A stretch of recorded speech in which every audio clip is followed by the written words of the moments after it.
Mampu menerobos ke tahap transformasi ilahi di usia 20-an, mungkin ada beberapa orang yang bangga di dunia spiritual yang luas. Namun, sangat mustahil untuk mencapai keadaan ini di Kunlun, yang dibatasi oleh Taoisme. Kecuali, memiliki senjata ajaib yang memurnikan jiwa. Jika Lu Yun benar-benar seperti yang mereka duga, usia sebenarnya adalah 20-an, dan dia telah memadatkan jiwa yang sangat besar dalam waktu yang singkat. Maka hanya ada satu penjelasan. Pasti ada senjata ajaib pemurni jiwa yang tersembunyi di tubuh Lu Yun. Senjata ajaib pemurni jiwa sangat berharga bahkan di seluruh dunia spiritual, hanya sedikit yang dapat ditemukan. Bagaimana Lu Yun mendapatkannya? Jadi ketika ide ini muncul di benaknya, Mu Ping sendiri terkejut. Mata Gu Qingsan melotot dan dia berkata, saya sudah memikirkannya sejak lama sebelum saya berani menerima hipotesis seperti itu, karena ini terlalu mengejutkan. Jika tebakan kita benar, selain itu, warisan wasiat Kaisar Qing dan warisan Kaisar Pedang Tianyu semuanya dikumpulkan dalam satu orang, saudara Lu Yun. Bagaimana orang biasa bisa melakukan ini? Mu Ping menggelengkan kepalanya dan berkata, luar biasa. Belum lagi dua warisan yang bersatu menjadi satu, salah satunya saja akan sulit didapat oleh kebanyakan orang. Tapi Lu Yun yang melakukannya. Ini sudah menjelaskan beberapa masalah. Gu Qingsan berkata dengan penuh emosi dengan suara yang panjang, jadi, saudara Lu Yun sendiri adalah keberadaan yang ajaib. Apa itu keajaiban? Menciptakan hal yang tidak mungkin menjadi mungkin dan tidak bisa dicapai dengan pemikiran biasa. Ini adalah keajaiban. Kaisar Qing dan Kaisar Pedang Tianyu memilih saudara Lu Yun, yang menunjukkan bahwa saudara Lu Yun. Bukan karena dia menjadi orang yang berkesempatan karena menerima warisan, tetapi karena dia sendiri yang memiliki kesempatan tertinggi, sehingga dia memenuhi syarat untuk menerima warisan. Saya memilih untuk mempercayai kedua senior kali ini, dan saya juga memilih untuk mempercayai intuisi saya. Gu Qingsan memiliki jejak jiwa yang ditinggalkan oleh Lu Yun di benaknya, dan intuisinya mengatakan kepadanya bahwa Lu Yun belum mati. Jadi dia memutuskan untuk mengambil risiko besar. Tebakan berani Gu Qingsan sangat mengejutkan Mu Ping hingga dadanya tidak bisa berhenti naik dan turun dengan hebat. Sekte Master Gu, saya benar-benar tidak salah menilai Anda. Tepat ketika Gu Qingsan dipenuhi dengan emosi, sebuah suara tiba-tiba terdengar di benaknya, menyebabkan tubuhnya bergetar lebih hebat daripada Mu Ping. Saudara Lu, apakah kamu benar-benar masih hidup? Gu Qingsan berkata dengan penuh semangat. Mu Ping di samping terkejut, karena di matanya, Gu Qingsan sedang berbicara pada dirinya sendiri, dan dia buru-buru bertanya, Master Sekte, kamu baik-baik saja. Gu Qingsan memberi isyarat tenang padanya, aku baik-baik saja, aku akan menjelaskannya padamu nanti. Kemudian dia berkonsentrasi untuk berbicara dengan Lu Yun. Suara Lu Yun terdengar lagi, tentu saja saya masih hidup dan sehat, dan saya telah menemukan cara untuk menangani mayat dewa. Sangat bagus. Gu Qingsan menari dengan penuh semangat, saudara Lu, di mana kamu saat ini? Dongguo Zidong baru saja keluar dari markas rahasia dan sekarang menuju ke arah Kunlun. Kerajaan naga di timur. Pada jarak yang begitu jauh, Lu Yun benar-benar dapat menghubunginya melalui jiwanya. Mungkinkah jiwanya lebih besar? Gu Qingsan sangat ketakutan. Semakin yakin bahwa Lu Yun memiliki senjata ajaib pemurni jiwa yang tersembunyi di dalam tubuhnya, jika tidak, mustahil mencapai kemajuan secepat itu. Begitu ide ini keluar, langsung dibaca oleh Lu Yun, dan dia berkata tanpa ragu-ragu, seperti yang Anda pikirkan, tolong beritahu saya situasi di Kunlun secara umum. Bagus. Gu Qingsan tersadar dan dengan cepat menggambarkan perubahan yang terjadi di Kunlun dalam beberapa hari terakhir. Daftar orang yang menyerah. Setelah Lu Yun selesai mendengarkan, cahaya dingin muncul di matanya, ini benar-benar menarik. Saya tidak menyangka Hun Wuji masih memiliki cara untuk mempermainkan hati orang. Ras alien paling tertarik melihat manusia saling membunuh dan menikmati perasaan mendominasi manusia. Ini adalah hasil yang tidak bisa dihindari. Sebaliknya, jika manusia menguasai ras asing, mereka akan memperlakukannya sebagai mainan. Longda mau tidak mau menyela, saudara Lu mengatakannya dengan baik. Oh, tempat yang buruk sekali, kenapa energi spiritualnya begitu tipis? Saya sedang melakukan bisnis, harap diam. Setelah Longda keluar dari penjara jiwa naga, dia terus mengeluh, yang membuat Lu Yun pusing. Untungnya, Gu Qingsan tidak dapat mendengar suara Longda, jika tidak, ia akan terkejut. Gu Qingsan melanjutkan perkataan Lu Yun, jadi menurutku mereka yang menyerah itu bodoh. Mereka benar-benar berpikir bahwa mereka dapat bertahan hidup dengan menunjukkan sikap mereka kali ini. Mereka tidak tahu bahwa itu adalah langkah pertama alien untuk menghancurkan tulang punggung mereka. Gu Qingsan memiliki pikiran yang jernih, namun ia dengan cepat menghela nafas dan berkata, namun, dengan perkembangan yang mencapai titik ini, mereka mungkin hanya ingin hidup satu hari lagi, yang merupakan langkah yang tidak berdaya. Lu Yun berkata, meskipun ini adalah tindakan yang tidak berdaya, dari sudut pandang saya, mereka adalah musuh, dan musuh harus membayar harganya. Mata Gu Qingsan tiba-tiba berbinar dan dia bertanya, apa yang akan dilakukan saudara Lu terhadap mereka? Aku akan memberitahumu saat aku sampai di Kunlun. Bagus. Bagaimana kabar saudara perempuanku? Kamu bersembunyi dengan baik. Kamu seharusnya baik-baik saja untuk saat ini. Namun, aku curiga ini adalah metode ras alien. Mungkin dia ingin menunggu sampai semua kekuatan di Kunlun menyatakan pendirian mereka sebelum berurusan dengan saudara perempuanmu. Petik 2. Jika dia benar-benar ingin mengejarnya, dia sendiri yang akan mengambil tindakan. Lu Yun setuju, jadi saya katakan sangat pandai mempermainkan hati orang. Apakah semua kekuatan itu sudah menyatakan pendiriannya sekarang? Di sana, segera setelah Gu Qingsan selesai mengatakan ini, Mu Ping menerima pesan dari seorang murid sekte di slip gioknya. Ekspresinya tiba-tiba menjadi serius. Master Sekte, ada sesuatu yang ingin saya laporkan. Seseorang telah menemukan jejak gadis-gadis itu, dan banyak kekuatan sedang menuju ke sana. Ditemukan. Gu Qingsan terkejut. Saat dia hendak menyampaikan berita itu kepada Lu Yun, sebuah suara dingin terdengar di benaknya, saya bisa mendengarnya. Jika saya tidak bisa tiba tepat waktu, tolong bantu saya menundanya dulu. Jernih. Mengelilingi danau es yang sangat dingin, pasukan Kunlun yang tak terhitung jumlahnya berkumpul, mencoba menerobos danau es. Tapi es yang dibentuk oleh kekuatan roh peri tidak bisa dipecahkan dengan mudah. Segala jenis senjata ajaib digunakan dalam pertempuran, tetapi tidak banyak berpengaruh. Sampai Hun Wuji mengendalikan jenazah dewa untuk tiba, memandang ke danau, dan berkata sambil tersenyum, kamu dapat menggunakan tubuh lemahmu untuk menghasilkan kekuatan seperti itu. Kamu memiliki kemauan yang luar biasa. Langsung, Hun Wuji membedakan jejak kekuatan jiwa dan menembus dasar es, bersiap untuk menjelajahi situasinya, tetapi segera menemukan pancaran cahaya hitam emas. Itu adalah Cu Yao yang mengguncang bel pencarian jiwa, berubah menjadi perisai cahaya emas hitam, melindungi beberapa orang. Hun Wuji tidak mencoba menerobos, tapi berkata dengan penuh minat, aku membiarkanmu pergi hari itu, bukan karena kekuatan jiwaku membeku, tapi karena aku ingin menggunakan kesempatan ini untuk melihat seberapa besar tulang punggung yang kalian miliki. Sejauh ini, saya kecewa. Sulit bagiku untuk membayangkan, meskipun mereka satu ras, mengapa orang-orang di dunia atas mampu mendominasi satu sisi, sedangkan kamu begitu rendah hati. Bah, kamu tercela, seluruh keluargamu tercela. Wang Bining mengumpat dengan marah. Hun Wuji tidak marah dan mengabaikannya, tapi melirik ke arah Ye Qingcheng yang tidak sadarkan diri. Aku merasa kasihan padamu. Setelah itu, dia pergi. Mayat dewa yang besar itu melompat, jatuh ke belakang, dan menghantam bagian tengah danau es dengan tinjunya. Hanya ada suara berderak, dan permukaan es retak seperti jaring laba-laba. Namun masih ada lapisan es tebal di bawahnya. Tidak ada yang tidak terduga tentang Hun Wuji. Bagaimanapun, dia diubah oleh jiwa es dari roh peri, jadi dia mengangkat tinjunya dan menghancurkannya. Bentak, bentak, bentak. Dengan setiap pukulan, lapisan es sedikit menipis. Dengan pukulan terakhir, lapisan es benar-benar hancur, memperlihatkan sosok beberapa orang di bawah. Hun Wuji tidak melanjutkan tindakannya, tetapi mengendalikan mayat dewa untuk melompat menjauh dari danau, dan berkata dengan suara yang agak bercanda, saya menantikan penampilan Anda. Jelas sekali, Hun Wuji ingin mereka saling membunuh. Namun banyak kekuatan di sekitar tidak mengambil tindakan. Pertama, mereka tidak ingin menindas beberapa gadis muda, dan kedua, mereka ingin orang lain mengambil tindakan. Sekte Wandu tidak memiliki keraguan apapun, karena dia adalah antek nomor 1 Hun Wuji. Dia akan mengambil tindakan ketika dia mendengar Hun Wuji berteriak, mundur.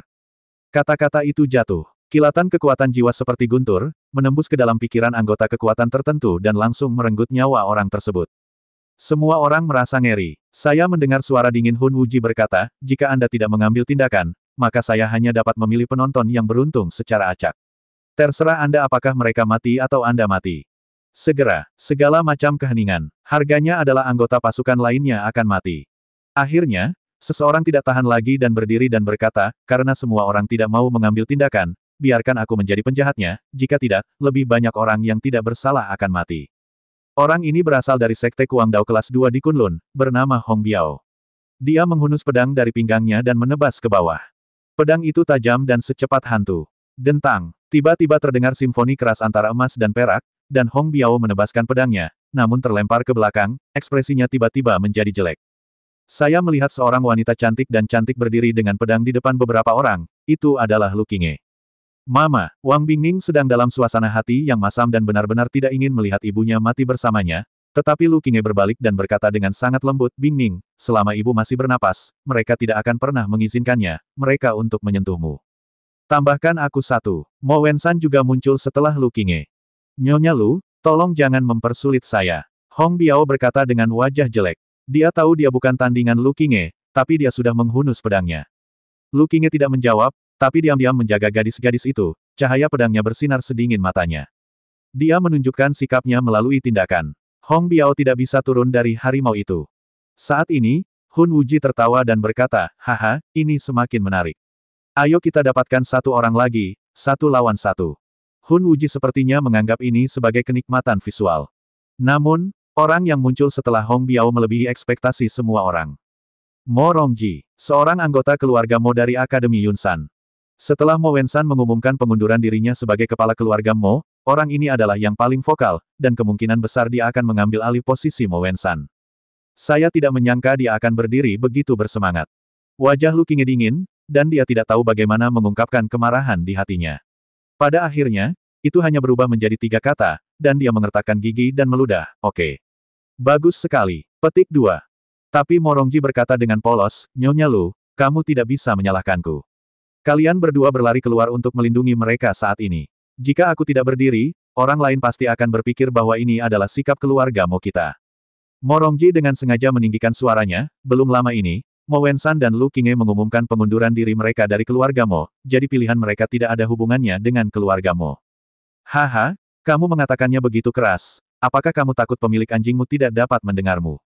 Lu Qinghe berkata sambil tersenyum. Mata Mo Rongji sedikit menggelap, Nyonya Lu, saya juga memikirkan tentang keluarga Mo, jadi saya tersinggung. Setelah mengatakan itu, dia segera menyerang. Hong Biao juga menembak ke arah Mo Wensan pada saat yang bersamaan. Kedua belah pihak berjuang keras untuk memisahkan satu sama lain. Setelah beberapa gerakan, Mo Wensan tiba-tiba melewati Lu Qinghe dan dengan cepat bertukar lawan. Lu Qinghe memanfaatkan kesempatan sempurna ini dan membunuh Hong Biao dengan satu pedang, lalu pasangan itu bekerja sama untuk menghadapi Mo Rongji. Kekuatan Mo Rongji sebanding dengan Lu Qinghe. Dia bisa melawan 1 orang, tapi jelas terlalu berat untuk melawan 2 orang sekaligus. Segera dirugikan. Menarik. Mo Rongji adalah 1 lawan 2 dan tidak berniat bertarung lagi. Dia berbalik dan hendak melarikan diri, tapi tiba-tiba kekuatan jiwa gelap menembusnya dan membunuhnya. Gurun tidak punya hak untuk hidup. Suara dingin Hun Wuji terdengar, lalu dia menunjuk 2 orang lagi, kalian berdua akan mengambil alih. Saat ini, semua orang sudah bereaksi. Hun Wuji ingin menggunakan taktik roda untuk membunuh Mo Wensan dan istrinya hidup-hidup. Mungkin dalam pandangannya, ini adalah pesta seni bela diri yang unik dan menarik. Hun Wuji secara acak memilih mereka berdua dan meminta mereka bermain melawan Mo Wensan dan istrinya. Salah satu dari mereka sedikit lebih muda dan tidak terlalu kuat. Bahkan sebelum dia muncul di panggung, kakinya sudah lemah dan gemetar seperti sekam. Seorang pria parubaya di sebelahnya memasang ekspresi serius dan berinisiatif bertanya, Tuan, saya tidak terlalu kuat, bisakah Anda mengizinkan saya melakukannya untuk Anda? Mayat dewa itu melambaikan tangannya, dan suara Hun Wuji keluar, terserah. Terima kasih Pak. Saat Daisy berperang, pria ini melompat ke dalam gua danau es, yang membuat Mo Wensan dan istrinya terlihat sangat jelek. Karena kultivasi orang ini berada pada tahap ramuan emas Dzogchen, bahkan jika mereka bergabung, mereka bukanlah tandingannya. Tapi mereka tidak mundur, dan dengan tegas berdiri di depan gadis-gadis itu. Orang lain yang dipilih oleh Hun Wuji sangat senang. Dia memiliki tahap ramuan emas untuk bergerak, yang berarti dia hanya perlu mengikuti dari belakang dan mempermalukan dirinya sendiri. Pada saat ini, di keramaian, ekspresi Liu Zifeng tiba-tiba berubah, dia menghampiri ayahnya Liu Teng dan membisikkan beberapa kata dengan suara rendah. Liu Teng kaget saat mendengar ini. Karena Liu Zifeng memberitahunya bahwa Lu Yun masih hidup, dan memberitahunya melalui tanda jiwa di benak Liu Zifeng bahwa dia telah menemukan cara untuk menghadapi Hun Wuji, dan dia hanya perlu menunda waktu sampai dia tiba. Liu Teng melirik Hun Wuji dengan ekspresi gelisah di wajahnya. Jika seseorang tidak senang dengan keberadaan yang begitu menakutkan, hanya dibutuhkan sedikit kekuatan jiwa untuk menghancurkannya tanpa terlihat. Beraninya Liu Teng memihak dengan mudah. Liu Zifeng terus menyampaikan dengan suara rendah, Senior Lu berkata bahwa jika Anda membantu saya, dia akan melindungi keluarga Liu selama 100 tahun. Sangat percaya diri, Liu Teng mengerutkan kening dalam-dalam. Sungguh luar biasa baginya bahwa Lu Yun masih hidup. Melihat Lu Yun begitu percaya diri sekarang, Liu Teng merasa terjerat. Dia perlu membuat pilihan, berjudi atau tidak berjudi. Liu Teng berpikir sejenak, lalu tiba-tiba berbalik dan menamparkan wajah Liu Zifeng, sambil berteriak dengan marah, kamu pengkhianat. Bentak, raungan Liu Teng mengejutkan orang-orang yang gugup di sekitarnya, dan mereka semua melirik dengan ragu. Hun Wuji juga menoleh. Liu Zifeng tertegun dan berkata dengan sangat sedih, ayah, mengapa kamu memukulku? Kata-kata itu semuanya Lu Diam, Liu Teng berteriak dengan marah, jangan cuci otakku di sini. Aku tidak semurah kamu. Karena kamu bersedia menjadi anjing, baiklah, aku tidak akan menghentikanmu, tapi aku tidak akan mengibaskan ekorku seperti kamu. Mulai sekarang, saya, Liu Teng, ini tidak ada hubungannya dengan keluarga Liu. Semua orang di keluarga Liu tiba-tiba tercengang. Apakah pemilik rumah menderita kejang?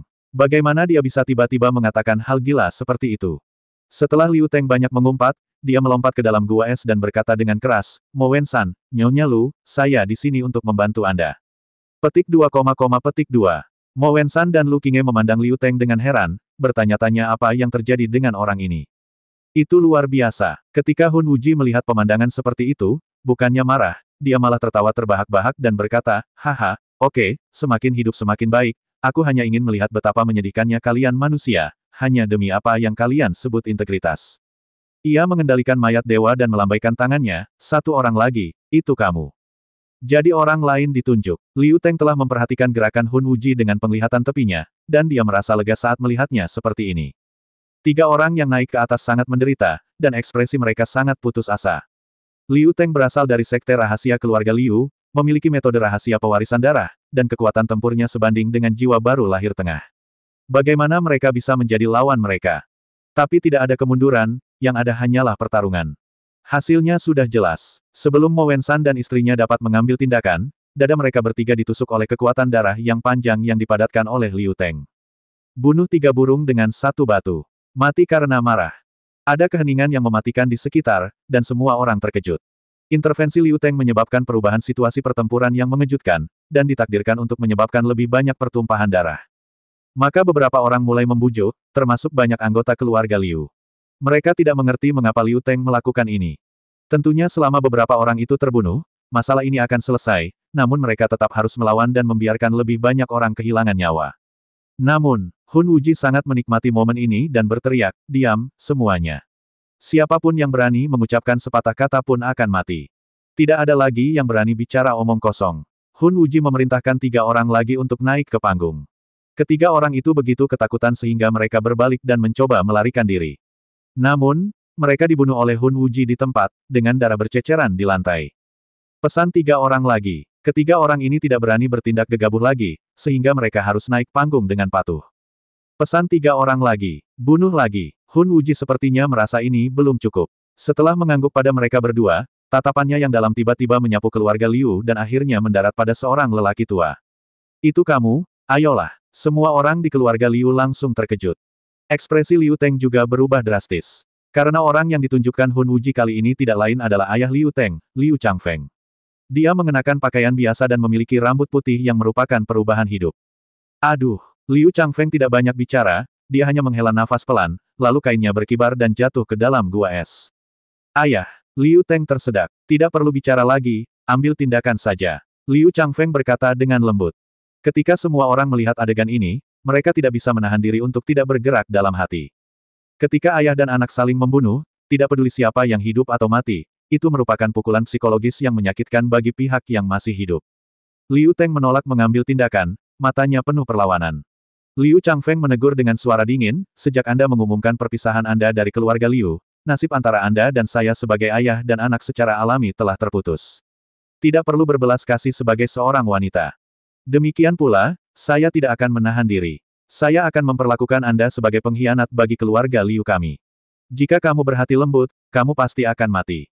Setelah Liu Changfeng selesai berbicara, dia tiba-tiba mengambil tindakan, dan energi darahnya yang agung berkumpul menjadi aliran deras yang mengamuk dan melesat ke arah Liu Teng. Ledakan. Setelah ledakan yang sangat dahsyat dan mengejutkan, Liu Teng tidak berniat mengambil tindakan, jadi dia hanya mengangkat telapak tangannya untuk bertahan. Namun, detik berikutnya, dada Liu Changfeng meledak, dan dia jatuh di depan Liu Teng dengan seluruh bahan bakarnya habis. Liu Teng membeku, air mata mengalir di wajahnya. Ketika seorang pria menitikkan air mata, dia tidak mudah mengeluarkannya, tetapi air mata itu belum sedih.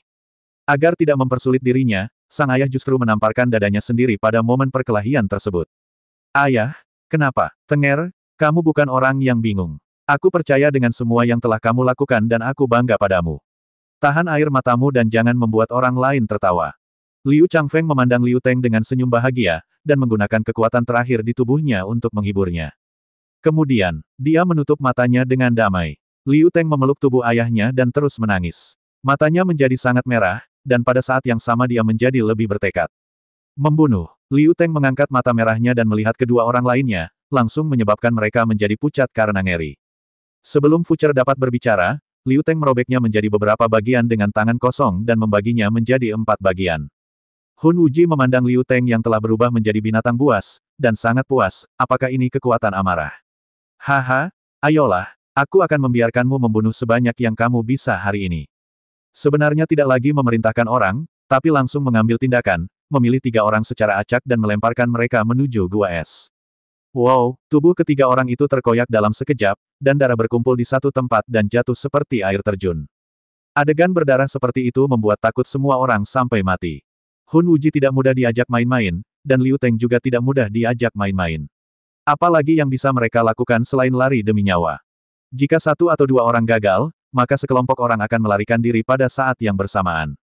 Namun, mereka sepertinya dikejutkan oleh rasa takut, lupa bahwa Hun Wuji adalah klan hantu, dan tidak ada yang namanya ketidakmampuan. Ketika melihat sekelompok orang mencoba melarikan diri, ia tidak panik sama sekali. Ratusan sambaran kekuatan jiwa seperti kilat ditembakkan, menewaskan ratusan orang dalam sekejap. Orang-orang ini hanya berada pada tahap inti emas dan tidak pernah memadatkan jiwa, sehingga pertahanan mereka terhadap kekuatan jiwa hampir nol. Dan 100 kekuatan jiwa ini hanyalah setetes air dalam ember untuk Hun Wuji. Jika ada yang berpikir mereka bisa melarikan diri lebih cepat dari kekuatan jiwa, silakan mencobanya, kata Hun Wuji dengan tenang. Semua orang terkejut. Tidak peduli apa yang mereka pilih, mereka semua akan mati. Bagi mereka, ini adalah hal yang paling menyedihkan. Banyak orang mulai bimbang, karena mereka mengetahui bahwa Hun Wuji sama sekali tidak menganggap serius kehidupan mereka. Dulu, Anda akan mati jika berdiri, dan Anda masih bisa hidup jika berlutut, tetapi sekarang ini telah menjadi situasi di mana Anda bisa kehilangan nyawa meskipun Anda berlutut. Dalam hal ini, mengapa tidak bersikap lebih murah hati dan menunjukkan tulang punggung manusia sebelum meninggal? Ide ini terlintas di benak banyak orang, tetapi segera mereka menyadari bahwa Liu Teng tampaknya kelelahan. Energi darahnya setidaknya 70% lebih lemah dibandingkan awal. Bagaimana kalau menunggu sebentar lagi? Jadi orang-orang yang pikirannya bimbang ini sekali lagi meyakinkan diri mereka sendiri untuk melihat situasinya. Selama Liu Teng tidak terkena Hun Wuji sebelum kekuatan Liu Teng habis, masih ada harapan. Di gua es, Lu Qingye juga memperhatikan langkah Liu Teng yang tidak stabil dan melangkah maju untuk mengingatkannya, Tuan Liu, kami sangat berterima kasih Anda dapat membantu sejauh ini. Mohon istirahat. Tidak perlu bicara lagi. Namun, Liu Teng tidak mendengarkan nasihat itu sama sekali. Jika pada awalnya dia mempertaruhkan nyawanya untuk keluarganya, maka setelah kematian ayahnya, keyakinan Liu Teng telah berubah total. Sebagai manusia, ia harus meluruskan tulang punggungnya dan berjuang sampai akhir. Jika itu masalahnya, bunuhlah antek-antek alien ini. Lu Qingye sepertinya merasakan ini, matanya sedikit berkedip, dan dia berhenti mencoba membujuknya, tetapi diam-diam berdiri di samping Liu Teng sambil memegang pedangnya. Hal yang sama juga berlaku untuk Morven Hills. Haha, ramai sekali. Apa kamu keberatan menambahkan 1 orang lagi? Tiba-tiba terdengar tawa keras, dan Gu Qingshan melompat turun, melemparkan 3 pil untuk memulihkan kekuatan fisiknya dan berkata, kalian bertiga, jangan terburu-buru.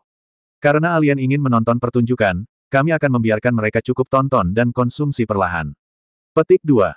Dikatakan, Gu Qingshan duduk di tanah dan memperlihatkan kuali berkaki 3 setinggi setengah manusia dengan cara yang sangat mencolok. Itu diisi dengan ramuan gelap. Beberapa memulihkan kekuatan fisik, beberapa memulihkan ki dan darah, dan beberapa dengan cepat menyerap energi spiritual. Lu Qingye terkejut. Pendarahan, Tuan Gu, Sekte Master Gu, kenapa kamu? Lu Qingye sangat terkejut karena Gu Qingshan tiba-tiba muncul dan memihaknya. Dia telah berinteraksi dengan Gu Qingshan lebih dari sekali atau 2 kali. Dia telah melihat karakter Gu Qingshan ketika dia membantu Akademi Yunsan membeli obat mujarab. Dia tampak tersenyum di luar, tetapi dia adalah seekor rubah tua di dalam, tidak dapat menderita kerugian apapun. Siapa sangka saat ini dia justru akan mengeluarkan banyak darah dan menyiapkan kuali ramuan. Mungkinkah orang ini telah mengubah jenis kelaminnya? Gu Qingshan terkekeh dan berkata, Nyonya Lu, jangan kaget. Gu hanya dipercayakan oleh orang lain, tapi kamu selalu sombong. Semua kelakuanmu mengejutkanku. Sekarang bukan waktunya untuk saling memuji. Tunggu, kamu baru saja berkata, dipercayakan oleh orang lain. Dipercayakan oleh apa? Lu Qingye bereaksi dan bertanya dengan heran. Kita akan mengetahuinya nanti. Gu Qingshan menyerah. Tanpa sadar, sosok Lu Qingye muncul di benak Lu Qingye, tapi dia dengan cepat menggelengkan kepalanya lagi, merasa sedang iseng. Hari itu dia melihat Lu Yun berubah menjadi kabut darah dengan matanya sendiri, dan tidak mungkin dia masih hidup. Saat ini, orang tua masih ingin pamer. Lu Qingye memelototi Gu Qingsan, wajahnya penuh kebencian. Gu Qingsan tidak menjawab, tapi diam-diam mencampurkan pil putaran berikutnya, siap melemparkannya ke mereka bertiga kapan saja. Dari segi kekuatan, dia pasti tidak sebaik Liu Teng dan yang lainnya. Dia hanya bisa melakukan pekerjaan cadangan dan memberi mereka beberapa persediaan pil. Dan pekerjaan ini tidak diragukan lagi memainkan peran besar dalam membalikkan keadaan lagi. Liu Teng hampir kelelahan, tetapi setelah meminum ramuan itu, dia sekali lagi meledak dengan kekuatan bertarung yang luar biasa. Kali ini, Mo Wensan dan istrinya tidak tinggal diam dan menonton pertunjukan tersebut. Mereka berinisiatif untuk berbagi tekanan. Hanya ketika mereka bertemu dengan seseorang yang sulit untuk dihadapi, mereka akan menyerahkannya kepada Liu Teng. Untuk sementara, situasinya menemui jalan buntu. Puff! Darah mewarnai gua es menjadi merah, dan kristal es di sekitarnya tidak lagi berwarna biru tua, tetapi direndam dalam darah dan berubah menjadi potongan kristal darah. Mayat-mayat itu ditumpuk semakin tinggi. Setelah meminum beberapa butir pil, darah tengteng di tubuh Liu Teng menjadi sangat tipis, dan akhirnya hilang sama sekali. Tuan Liu, minumlah beberapa ki dan pil darah lagi. Gu Qingsan mengingatkan, sambil melambaikan beberapa ki dan pil darah. Meskipun Liu Teng memakannya, dia tahu di dalam hatinya bahwa ki dan pil darah ini hanya dapat membantunya mempertahankan energi dan semangatnya, tetapi tidak dapat mengisi kembali kekuatan darah yang hilang sama sekali. Liu Teng, kekuatan garis keturunanmu telah terkuras. Sekarang kekuatanmu telah turun ke tahap inti emas biasa, apakah kamu masih ingin terus pamer? Seseorang tiba-tiba berteriak. Liu Teng mengangkat mata merahnya dan menatap pria itu, dan berkata dengan dingin, kamu ingin mencobanya. Coba saja, orang ini melompat turun dan momentumnya meledak seketika. Dia jelas merupakan Golden Elixir tahap akhir yang sedang menunggu Liu Teng menghabiskan kekuatan garis keturunannya. Liu Teng, begitu banyak orang tak bersalah yang mati karenamu, bukankah hatimu sakit? Nyeri. Liu Teng diam-diam menatap ayahnya yang sudah meninggal, lalu berbalik dan berkata dengan tegas, bagaimana sekelompok antek alien bisa tidak bersalah?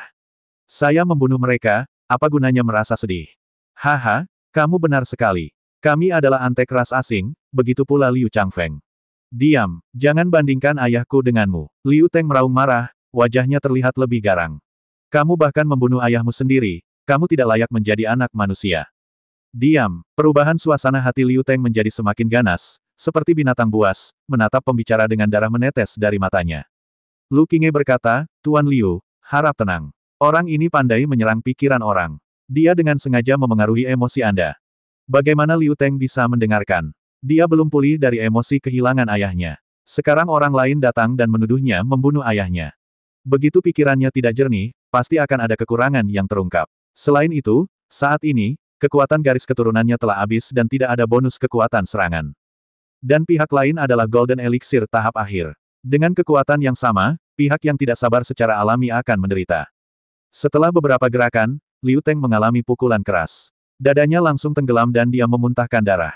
Liu Teng, ini hampir waktunya untuk berakhir. Saya tidak pernah berpikir dalam hidup saya bahwa saya akan mampu membunuh anggota sekte rahasia seumur hidup saya, dan dia juga mantan kepala sekte rahasia.